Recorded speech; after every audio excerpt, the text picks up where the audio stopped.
দেশে ৬ মাসে খুন ১,৯৩০ জন, বেড়েছে নারী ও শিশু নির্যাতন। পুলিশের ভূমিকা নিয়ে প্রশ্ন।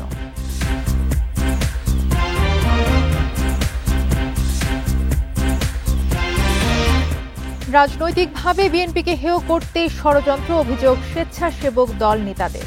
মব সন্ত্রাসের বিরুদ্ধে দেশ জুড়ে বিক্ষোভ।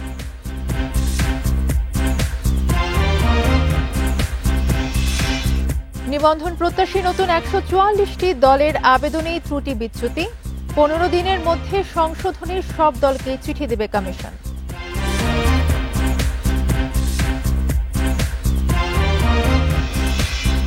একদিনে এনবিআরের ১৩ কর্মকর্তা সাময়িক বরখাস্ত, আন্দোলনকালে প্রকাশ্যে বদলির আদেশ ছেড়ার অভিযোগ।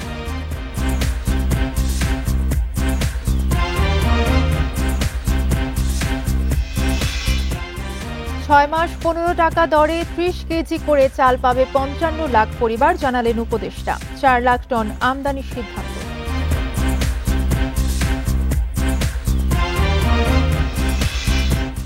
স্বাগত বিরতিহীন রাত ৯টায় বাংলাদেশের সঙ্গে আছি তাসনিমে জান্নাত অর্থী। শিরোনাম শুনছিলেন, এবারে বিস্তারিত।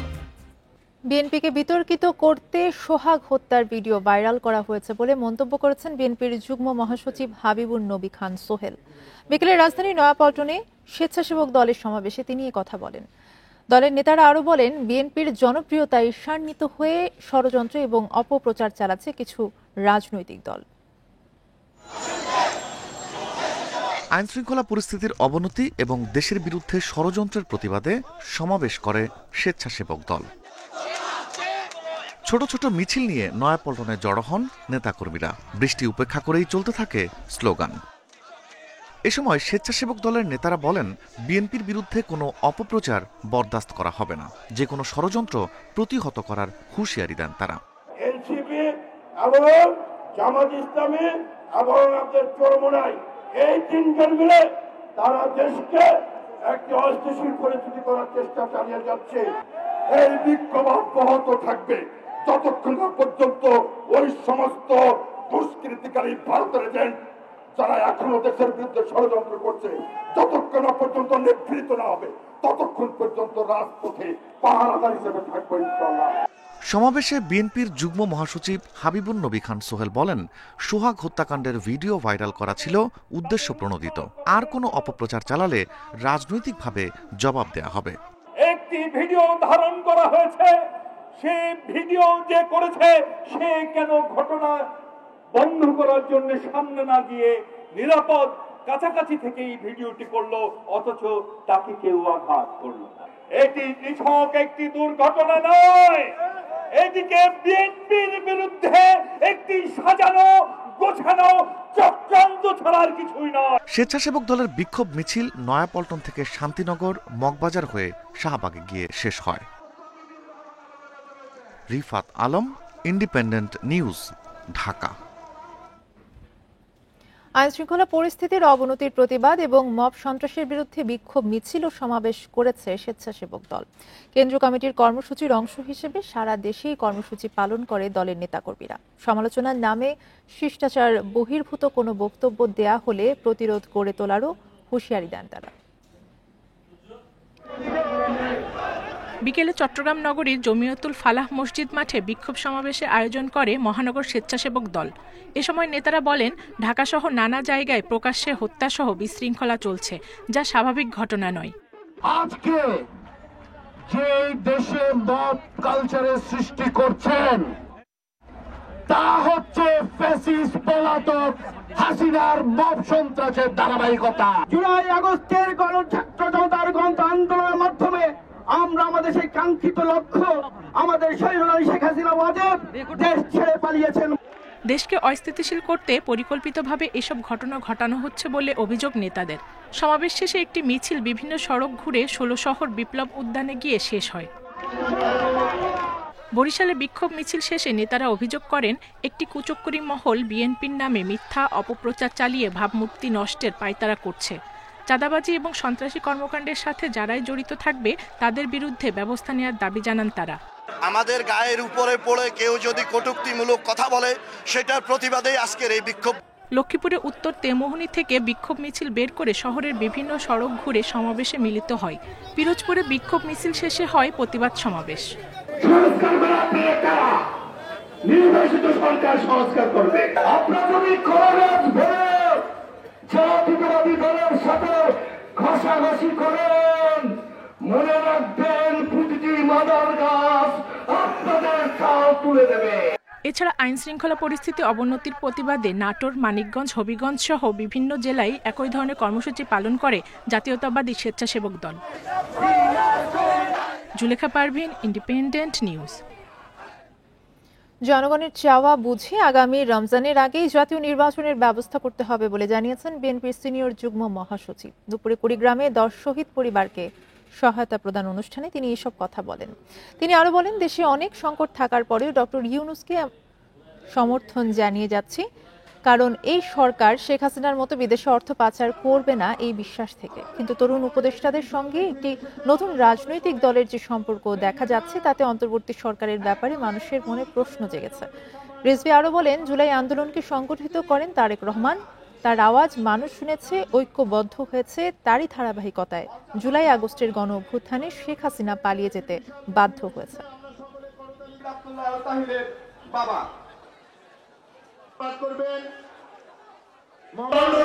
ডক্টর ইউনূস এবং তারেক রহমান সাহেব বৈঠক করলেন।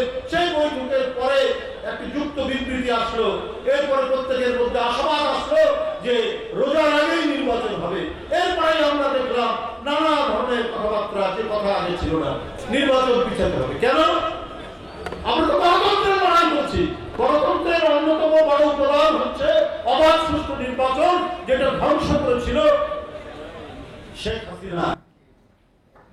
জুলাই শহীদদের স্বপ্ন বাস্তবায়নে অন্তর্বর্তী সরকারে ভরসা করছে না এনসিপি। এজন্য তারুণ্য নির্ভর সরকার গঠন করতে হবে বলে মন্তব্য করেছেন দলটির জ্যেষ্ঠ যুগ্ম আহ্বায়ক সামান্তা শারমিন। জুলাই পদযাত্রার 15তম দিন মঙ্গলবার বিকেলে ভোলায় এক পথসভায় এই মন্তব্য করেন তিনি।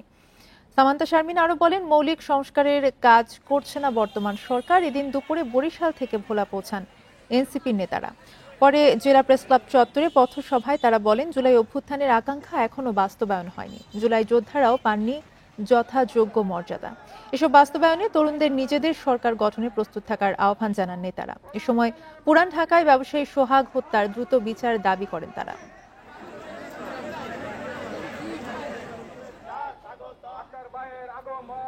এই অন্তর্বর্তীকালীন সরকার মৌলিক সংস্কারের জন্য যেই কাজগুলো করার দরকার ছিল সেই কাজগুলো ঠিক মতো করতেছে না। এই সরকার আমাদেরকে নতুন করে বানাইতে হবে, আমাদেরকে আমাদের সরকার বানাইতে হবে, আমাদেরকে জনগণের সরকার বানাইতে হবে। এরপর আমরা নতুন করে নতুন কাঠামো তৈরি করব। নিবন্ধন প্রত্যাশী 144টি দলের সবার আবেদনে ত্রুটি বিচ্যুতি পেয়েছে নির্বাচন কমিশন। ধাপে ধাপে সব দলকে চিঠি দেবে ইসি। মঙ্গলবার চিঠি দেওয়া হয়েছে 62টি দলকে। এসব দলকে ত্রুটি সংশোধনের জন্য 15 দিন সময় দেওয়া হবে। এই তথ্য জানান ইসির অতিরিক্ত সচিব KM আলী নওয়াজ। এর আগে আবেদন পর্যালোচনা করে অগ্রগতি বুঝতে সোমবার বৈঠক করে এই সংক্রান্ত কমিটি। ইসির আবেদনের সাথে জমা দেয়া কাগজপত্রের মধ্যে কোনো ধরনের অসঙ্গতি, নাম, পদবীর বানান সহ ছোটখাটো তথ্যের ঘাটতি থাকলে তা মিটিয়ে ফেলতে সময় দেওয়ার প্রস্তাব ওঠে বৈঠকে। আবেদনগুলো আইন ও বিধি অনুযায়ী যাচাই বাছাই করে প্রয়োজনীয় কার্যক্রম নিতে 20 কর্মকর্তাকে দায়িত্ব দিয়েছে ইসি সচিবালয়। নির্ধারিত সময়ের মধ্যে ত্রুটি সংশোধন এবং বাছাইয়ের প্রাথমিক শর্ত পূরণ না করতে পারলে নিবন্ধন আবেদন বাতিল হবে। পরের ধাপে যাচাই বাছাই শেষে টিকে থাকা দলগুলো নিবন্ধন শর্ত পূরণ করছে কিনা তা যাচাই করতে মাঠ পর্যায়ের প্রতিবেদন নেবে কমিশন।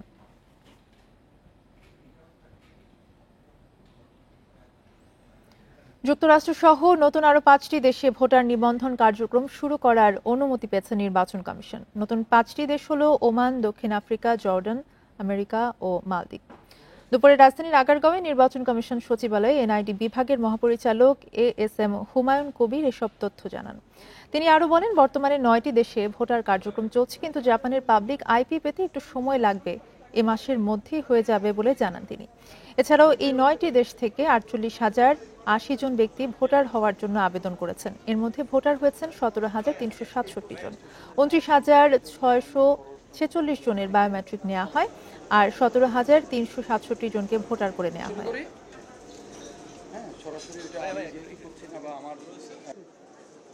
মধ্যপ্রাচ্যের আমরা দেশগুলোকে প্রাধান্য দিয়েছিলাম, যেহেতু ওখানে আমাদের সবচেয়ে বেশি লোকজন বসবাস করেন। তো ওমান হচ্ছে এরকম একটা দেশ যেখানে প্রচুর বাংলাদেশি বসবাস করেন। আমরা ওমানেরটা পেয়েছি। আফ্রিকার মধ্যে দক্ষিণ আফ্রিকা, ওটাও আমরা পেয়েছি, এবং জর্ডানের পেয়েছি। জর্ডানেও প্রচুর বাংলাদেশি বসবাস করে। এর বাইরে আমরা আপনার হচ্ছে আমেরিকায় পেয়েছি। তত্ত্বাবধায়ক সরকার ও সংবিধানের কয়েকটি মৌলিক ধারা পরিবর্তনে একমত হয়েছে অধিকাংশ রাজনৈতিক দল। এছাড়া দ্বিকক্ষ বিশিষ্ট সংসদের উচ্চকক্ষ নিয়ে একমত হলেও ক্ষমতা নিয়ে ঐকমত্য হয়নি। মঙ্গলবার রাজধানীর ফরেন সার্ভিস একাডেমিতে ঐকমত্য কমিশনের বৈঠক শেষে এসব তথ্য দেওয়া হয়। ফেব্রুয়ারিতে গঠিত ঐকমত্য কমিশনের মেয়াদ এ মাসেই শেষ, কিন্তু এখনো অনেক মৌলিক বিষয়ে একমত হয়নি রাজনৈতিক দলগুলো। মঙ্গলবারের আলোচনায় ছিল তত্ত্বাবধায়ক সরকার সহ বেশ কয়েকটি ইস্যু। বৈঠক শেষে রাজনীতিবিদরা জানান, তত্ত্বাবধায়ক সরকার প্রবর্তনে একমত হয়েছে দলগুলো, তবে গঠন প্রক্রিয়া এখনো চূড়ান্ত হয়নি। এছাড়া সংসদের উচ্চকক্ষ সদস্যদের ক্ষমতা নিয়েও দ্বিমত রয়েছে দলগুলোর। এখানে দ্বিকক্ষ বিশিষ্ট পার্লামেন্ট সৃজনের বিষয়ে মোটামুটি অধিকাংশ রাজনৈতিক দল একমত, কিন্তু তার গঠন প্রক্রিয়া কি হবে এবং তার পাওয়ার এন্ড ফাংশন কি হবে এ বিষয়ে ব্যাপক বিতর্ক আছে। অধিকাংশ দল পিআর পদ্ধতিতে উচ্চকক্ষের আসন বিন্যাসের ব্যাপারে একমত হলেও বিএনপি এবং তার সঙ্গে গুটিকতক দল তারা পিআর পদ্ধতিতে উচ্চকক্ষের নির্বাচন চায় না। এই যে ৬টার নাম বললাম, এই ৬টার ভিতরে ৫টা দলেই পিআরের পক্ষে। সুতরাং পার্সেন্টেজ অফ পপুলার সাপোর্ট এটা আপনারা যোগ্য করে নিলেই আমরা এটা পাবো। সংবিধানের বেশ কয়েকটি ধারা পরিবর্তনেও একমত হয়েছে দলগুলো, আর কিছু বিষয়ে সিদ্ধান্ত নেওয়ার ভার দেওয়া হয়েছে ঐকমত্য কমিশনের ওপর। যেহেতু রাজনৈতিক দলগুলো এবং জোটগুলো এ বিষয়ে কোনো ঐকমত্যে আসতে পারছেন না, সেহেতু একাধিক দিন ধরে উচ্চকক্ষ বিষয়ক আলোচনার পরে আজকে রাজনৈতিক দল এবং জোটগুলোর পক্ষ থেকে এ বিষয়ে সিদ্ধান্ত গ্রহণের ভার কমিশনের উপর অর্পণ করা হয়েছে। রোববার আবার বৈঠক হবে, সেদিন আলোচনা হবে নারী এমপি নির্বাচন প্রক্রিয়া নিয়ে। মাহফুজুর রহমান মিলন, ইন্ডিপেন্ডেন্ট নিউজ, ঢাকা। ফেনীতে বন্যা পরিস্থিতির উন্নতি হয়েছে। বেশিরভাগ এলাকা থেকে পানি নামলেও কিছু এলাকায় জলাবদ্ধতা রয়েছে, ভেসে উঠছে ক্ষত চিহ্ন। মাথা গোজার ঠাঁই হারিয়ে নিঃস্ব অনেক পরিবার। এবারের বন্যায় ক্ষতিগ্রস্ত হয়েছে ১২৬টি গ্রামীণ সড়ক। ঋণ নিয়ে ৩ লাখ টাকা দিয়ে বাড়ি করেছিলেন ফেনীর পরশুরামের চিথুলিয়া ইউনিয়নের উত্তর ধনিকুণ্ডা গ্রামের ধোপাবাড়ির বিমল দাস। বন্যার পানির তীব্র স্রোতে তার ঘরটি মিশে গেছে মাটির সঙ্গে। মাথা গোজার ঠাঁই হারিয়ে পরিবার নিয়ে দুশ্চিন্তায় দিন কাটছে তার। তিলে তিলে একটু কিছু করছিলাম, এটাও বর্তমানে বন্যায় নিয়ে গেছে। এখন আসলে আমাদের পরিস্থিতি খুবই খারাপ। শুধু বসতবাড়ি নয়, বন্যার পানিতে ভেসে গেছে একই গ্রামের আলমনসুরের ব্যবসা প্রতিষ্ঠান। পুঁজি হারিয়ে নিঃস্ব এই ব্যবসায়ী। ছিল, টাকা ছিল, মরক ছিল, অনেক কিছু ছিল, একসাথে মনে ভাঙিয়ে আমাকে নিয়ে নিতে দোকান এখন একবারে শূন্য। গত বছরের বন্যার ক্ষত না শুকাতেই এবারের বন্যায় আবারও সর্বস্ব হারিয়েছেন পরশুরাম ও ফুলগাজী উপজেলার শতাধিক পরিবার। শেষ সম্বল হারিয়ে ঘুরছেন অন্যের দ্বারে দ্বারে। কোনোরকম জামটা বাঁচাইছি, পথে 2 বার পানিতে এটা গেছি, কোনোরকম গাছটা দড়ি আমরা বাঁচছিলাম। সব কিছু রাখে গেছে, 80টা দেখি এদের সব কিছু ভাঙা, সব কিছু নিয়ে গেছে। এরই মধ্যে কয়েকটি এলাকায় বন্যা নিয়ন্ত্রণ বাঁধের ভাঙন মেরামতে কাজ শুরু করেছে পানি উন্নয়ন বোর্ড। দুর্গত এলাকার বাসিন্দাদের তালিকা ও ক্ষয়ক্ষতি নিরূপণে উদ্যোগ নেওয়ার কথা জানায় প্রশাসন। কাজ শুরু করে দিয়েছি। পরশুরামেও যে একটা জায়গায় কাজ শুরু করে দিয়েছি এবং এখন থেকে নিয়মিত কাজ চলবে। সকল দপ্তরকে সাথে নিয়ে আমাদের এবারে বন্যার যে ক্ষয়ক্ষতি আছে সেটি পুনর্বাসনের জন্য আমরা কাজ করব। আমাদের যে সকল অবকাঠামোগত ক্ষয়ক্ষতি হয়েছে সেগুলো আমরা সংস্কারের জন্য দ্রুত পদক্ষেপ নিব। গত 9 বছরে মুহুরী, সিলোনিয়া ও কহুয়া নদীর বন্যা নিয়ন্ত্রণ বাঁধের 194টি স্থান ভেঙেছে। বাঁধ মেরামতে প্রতি বছর সরকার কোটি কোটি টাকা বরাদ্দ দিলেও নতুন করে ভাঙছে বাঁধের বিভিন্ন স্থান। Independent news. আগস্ট থেকে দেশের ৫৫ লাখ দরিদ্র নিম্ন আয়ের পরিবার ১৫ টাকা দরে মাসে ৩০ কেজি করে চাল পাবে। ৬ মাস এই কর্মসূচি চলবে বলে জানিয়েছেন খাদ্য উপদেষ্টা আলী ইমাম মজুমদার। দুপুরে সচিবালয়ে ক্রয় কমিটির সভা শেষে এই কথা জানান তিনি। উপদেষ্টা বলেন, ঘাটতি মেটাতে ৪ লাখ টন চাল আমদানির অনুমোদন দিয়েছে সরকার। সরকার দরিদ্র জনগণের খাদ্য নিরাপত্তা নিশ্চিতে নিয়মিতভাবে কাজ করছে। আগামী মাস থেকে জানুয়ারি পর্যন্ত প্রতি মাসে ৩০ কেজি করে চাল বিতরণ করা হবে। সরকারি পরিকল্পনা অনুযায়ী চাল দেয়া হবে আগস্ট, সেপ্টেম্বর, অক্টোবর ও নভেম্বর, এই ৪ মাস। এরপর ডিসেম্বর ও জানুয়ারিতে কর্মসূচি স্থগিত থাকবে। পরবর্তীতে আবার বিতরণ করা হবে ফেব্রুয়ারি ও মার্চে। খাদ্য নিরাপত্তা নিশ্চিত ও বন্যার প্রভাব মোকাবেলায় সরকার আগাম প্রস্তুতি নিচ্ছে বলেও জানান উপদেষ্টা। আমরা প্রত্যেকটা পরিবার ৩০ কেজি করে, গতবার ৫০ লাখ পরিবার পেতেন, মাননীয় অর্থ উপদেষ্টা এটাকে এবার ৫৫ লাখ করে দিয়েছেন।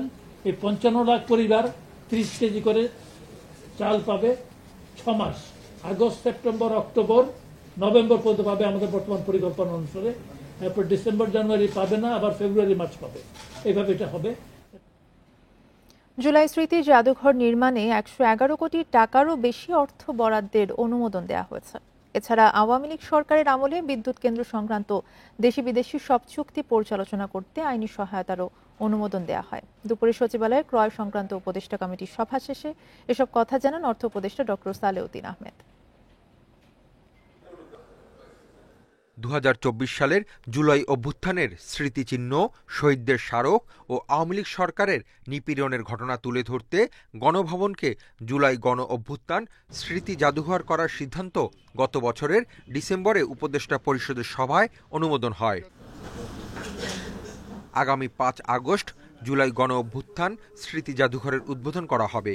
কার্যক্রম সমাপ্ত করতে যে ধরনের নির্মাণ বা সংস্কার কাজ করতে হবে সেই কাজ হবে সরাসরি ক্রয় পদ্ধতিতে। ব্যয় হবে প্রায় ১১১ কোটি ১৯ লাখ ৮১ হাজার টাকা। ৫ আগস্ট মাননীয় প্রধান উপদেষ্টা উদ্বোধন করবেন ওই জুলাই স্মৃতিঘরের কিছু কনস্ট্রাকশন, স্মৃতি জাদুঘরের ব্যাপারে আমরা অ্যাপ্রুভ করেছি কিছু কাজ, সেটা ৫ আগস্টের মধ্যে সম্পূর্ণ। কাজ তো অলরেডি শুরু হয়ে গেছে, আপনারা জানেন। এছাড়া আওয়ামী লীগ সরকারের আমলে ইন্ডিপেন্ডেন্ট পাওয়ার প্ল্যান্ট নিয়ে হওয়া চুক্তিতে কিছু অসঙ্গতি ছিল জানিয়ে অর্থ উপদেষ্টা বলেন, এ সংক্রান্ত দেশি বিদেশি সব চুক্তি পর্যালোচনা করতে হাইকোর্টের নির্দেশনা অনুযায়ী আইনি সহায়তার অনুমোদন দেয়া হয়েছে। অনেকগুলো কোম্পানি আছে, বিদেশি কোম্পানি, তাদের চুক্তিগুলো রিভিউ করার জন্য হাইকোর্ট থেকে একটা নির্দেশনা আছে, যেটা এটা তাদের সাথে আলাপ আলোচনা করে যাতে আমরা ইস্যু করি, এবং এই জন্য আমাদের আইনি সহায়তা দরকার, এবং সেটা করার জন্য আমরা একটা প্রপোজাল অ্যাপ্রুভ করেছি। এদিকে দেশের জ্বালানি চাহিদা মেটাতে ৫৫৬ কোটি ৭৬ লাখ ৫০ হাজার ৯০৬ টাকা ব্যয়ে কাতার থেকে এক কার্গো এলএনজি আমদানি করার সিদ্ধান্ত নিয়েছে সরকার। Hasif Mahmud Shah, Independent News, Dhaka. গত অর্থ বছরে প্রায় ২০৫ কোটি টাকা মূল্যের ১৭০ কেজি স্বর্ণ আর ২৩৪ কোটি টাকার পণ্য জব্দ করেছে ঢাকা কাস্টমস হাউস। দুপুরে রাজধানীর উত্তরায় কাস্টমস হাউসে সংবাদ সম্মেলনে এমন তথ্য জানান কমিশনার মোহাম্মদ জাকির হোসেন। বলেন, স্বর্ণ পাচারের জন্য নতুন রুট হিসেবে মদিনা এবং জেদ্দাকে টার্গেট করেছে পাচারকারীরা। সম্প্রতি এই ঘটনায় একজন হাজিকে করা হয়েছে গ্রেফতার। সম্প্রতি মালয়েশিয়া থেকে ঘাস কাটার যন্ত্র আনেন এক প্রবাসী। হযরত শাহজালাল আন্তর্জাতিক বিমানবন্দরে নামলে সন্দেহ হয় কাস্টমস প্রিভেন্টিভ টিমের। এরপরই প্রবাসীর সামনেই ভাঙা হয় মেশিনটিকে। পাওয়া যায় ১.৫ কেজি স্বর্ণ, যার বর্তমান বাজার মূল্য প্রায় ২ কোটি টাকা। কাপড়ে আটা দিয়ে লাগিয়ে আমিরাত থেকে স্বর্ণের গুঁড়া আনেন আরেক যাত্রী। পরে তাকে আটক করে কাস্টমস কর্তৃপক্ষ। প্রতিদিন ১০০ গ্রাম করে প্রায় ৪০ কেজি স্বর্ণ বৈধভাবে ঢোকে বাংলাদেশে, যা নিয়ন্ত্রণের চেষ্টা চালাচ্ছে কাস্টমস। এর বাইরে নানা কৌশলে স্বর্ণের তসবি সহ অবৈধভাবে দেশে আনা হচ্ছে নানান ধরনের পণ্য। এটা হলো তারা ড্রেসের মধ্যে করে নিয়ে আসে, এই জামার মধ্যে। হ্যাঁ, প্রথম এটাকে লিকুইড করে, ধরেন এটা তো এক পল্লা বলি যদি আমরা, 1 লেয়ার, কিন্তু এইটাকে যদি আপনি 2 লেয়ার করেন, ওরা এটাকে গালেয়া 1 লেয়ারের মধ্যে দেয়, আরেকটা লেয়ার উপরে রাখে, তো ভিতরে গোলটা আর দেখা যায় না। এরপর এটা দিয়ে জামা বানায়। হ্যাঁ, বডি স্ক্যান, সব প্যাসেঞ্জারকে তার বডি স্ক্যান করা হয় না। সমস্যা সংকটে পাচারকারীদের চিহ্নিত করে তাদের ছবি দুবাই ও মালয়েশিয়ার ইমিগ্রেশন কর্তৃপক্ষকে দেয় সংকট কমছে কিছুটা। 234 কোটি টাকার ট্যাক্স মানে পণ্য আটক করেছি, যেটা হ্যাঁ 1 বছরে গত জুলাই থেকে এই জুন পর্যন্ত আস্তে আস্তে কমে আসছে।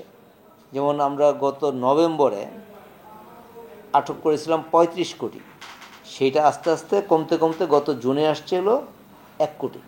এছাড়া অল্প সময়ের মধ্যে বারবার ভ্রমণকারীদের রাখা হয়েছে নজরদারিতে, বসানো হচ্ছে এআই বেসড ক্যামেরা ও স্ক্যানার। পাচারের সঙ্গে জড়িত অভিযোগে 3 কাস্টমস কর্মকর্তাকে বরখাস্ত করা হয়েছে।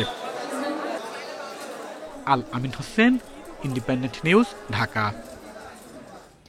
ক্ষমতাচ্যুত আওয়ামী লীগের প্রভাবশালী সংসদ সদস্য শামীম ওসমানের 440 কোটি টাকা সন্দেহজনক লেনদেনের প্রমাণ পেয়েছে দুদক। এই ঘটনায় স্ত্রী সহ তার বিরুদ্ধে আলাদা 2টি মামলা করেছে সংস্থাটি। বিকেলে রাজধানীর সেগুনবাগিচায় প্রধান কার্যালয়ে সংবাদ সম্মেলনে এসব কথা জানান দুদকের মহাপরিচালক। অর্থ পাচারের অভিযোগে মামলা করলেও শামীম ওসমান দম্পতির বিরুদ্ধে এবার অবৈধ সম্পদের মামলা করল দুদক। শামীম ওসমান ও তার স্ত্রীর বিরুদ্ধে প্রায় 500 কোটি টাকার সন্দেহজনক লেনদেন এবং 10 কোটি টাকার অবৈধ সম্পদ অর্জনের প্রমাণ মিলেছে দুদকের অনুসন্ধানে। এদিকে ক্ষমতার অপব্যবহার করে অবৈধ সম্পদ অর্জন ও অর্থ পাচারের অভিযোগে চট্টগ্রাম বন্দর কর্তৃপক্ষের চেয়ারম্যান এস.এম. মনিরুজ্জামানের বিরুদ্ধে অনুসন্ধানে নেমেছে দুদক। তলব করা হয়েছে বিভিন্ন নথিপত্র।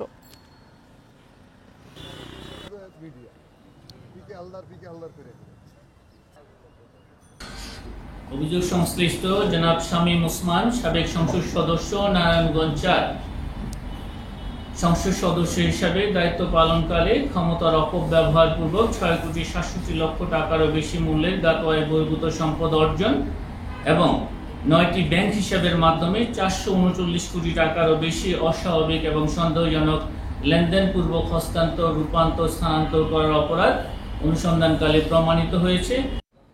এই ছিল এখনকার সংবাদে। ইন্ডিপেন্ডেন্ট টেলিভিশনের সব খবর জানতে চোখ রাখুন ফেসবুক, ইউটিউব এবং এক্স। ধন্যবাদ।